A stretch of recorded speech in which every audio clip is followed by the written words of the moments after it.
Good morning, Room 218. I just wanted to kind of get us started on lesson 3.3, which is an exploration of using area models to do multiplication with double-digit factors, where both factors are 2 digits or more.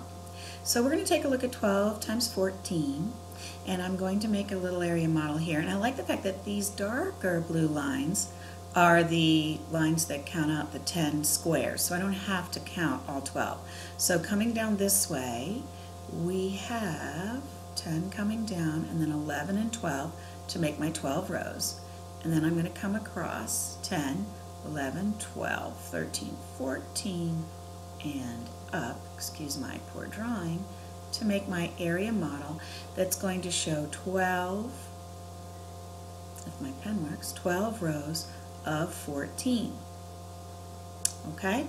So when we were working in chapter 2, we were only going to do single digit multiplying double digit, but we did realize that one of the strategies when using an area model was the fact that you would break apart your double digit number using the expanded form of the number, which is breaking apart all the values within the number. So 14 could be easily written as 10 plus 4, so that we can break it apart, and that's going down that way. So this line right here easily lets me kind of break off the 10 part, and so that I have 10 in a row here, and then the additional 4 are over here. Because we have a 2-digit multiplier, we want to do the same thing over here. We're going to break it apart using its expanded form, which would be 10 plus the 2, and we're going to divide it right here, which is the 10 rows, and then the 2 rows here. Now notice in chapter 2 we only ended up, when we drew our area model, we only ended up with 2 rectangles within that model. But now that both of our factors have 2 digits, we're breaking apart our area model for both factors. And when we do that, that makes 4 rectangles. Okay? Now we can do it the same way as we did in chapter 2, where we're just going to look at each piece and figure out how many squares are in just this section here of our complete area model. So we're going to look at 10 rows of 10, and we know that 10 times 10 is 100. Okay? And then we look over here and we can do 10 times 4, because we have 10 rows and we only have 4 in each row in this little section here, and so we have 40. And then down here we'll do our ones part of our multiplier, the 2, and we can do 2 times 10. We have 2 rows of 10, and I bet you know that 2 times 10 is 20. And now we have to do 2, we have 2 rows over here with 4 in each row, so 2 times 4 is 8. Now we have 4 products here. Does anybody remember from chapter 2 what we call our products that aren't our final product, but are products of the smaller portions of our area model? Do you remember what they're called? I think most of you remember. They're called partial products. Okay? My pen is really laggy, so it's going to kind of look funny, but that's all right. So partial products. That's still drawing. So we're going to have, instead of 2 partial products, we're going to have 4 partial products when we have a 2-digit multiplier multiplying another 2-digit factor. So what are we going to do? It's the same thing that we did in chapter 2, because these are all parts of the final product, which is for 12 times 14, or 12 rows of 14, and we just broke it apart into smaller pieces. We need to add them all together. So we have to add 100 plus 40 plus 20 plus 8. And when we add them all together, we end up with 168, which is the final product for 12 times 14. So we're going to practice some of these, but you don't always need to use an actual grid paper because I am not going to go back and count all those squares. That would be silly. So what I'm going to do, if I can get over here, is I'm going to scroll down and we're going to look at an example over here. I don't want you to look over here just yet. I'm just going to draw a simple example of, let's see, 12 times, I don't know, how about 21?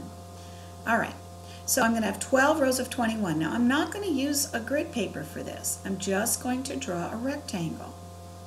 And I know that going this direction is going to be my 12 rows. And this way I have 21 in each row.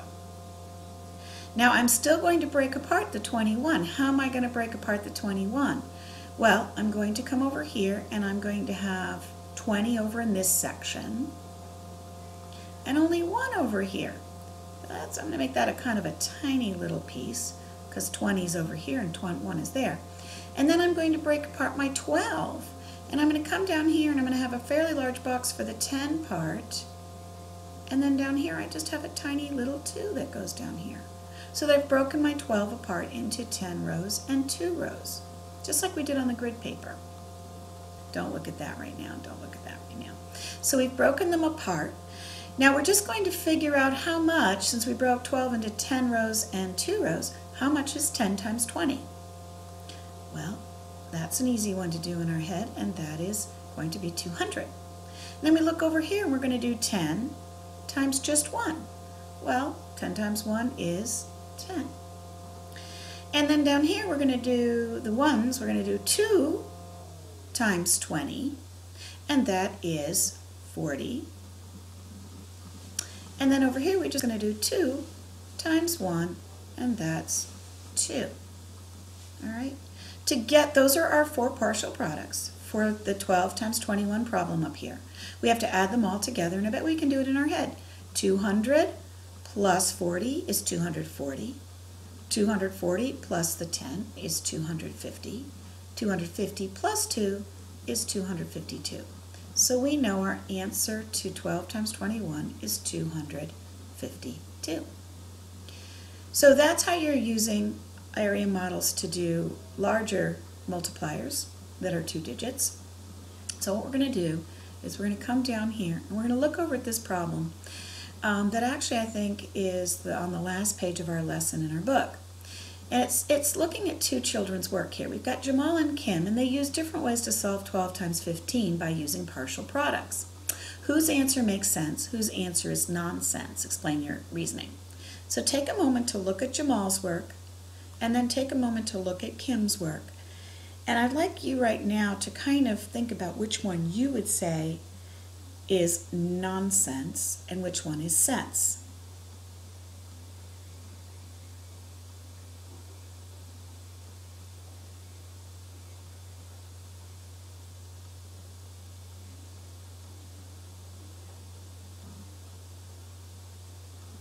Did you find out that Jamal's work was nonsense and that Kim's work made sense?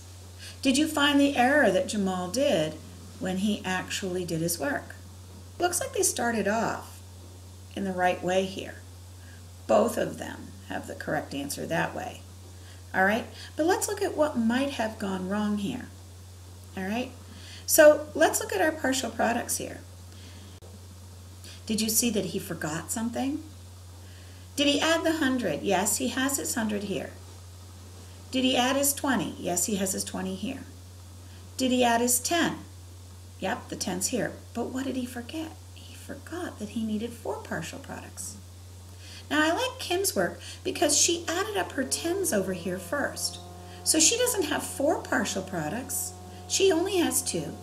But this partial product right here is the sum of all of the 10's over on this side. So 10 times 10 is 100, 2 times 10 is 20, and she added them together to get her 120. Notice over here too, these are nicely stacked for adding.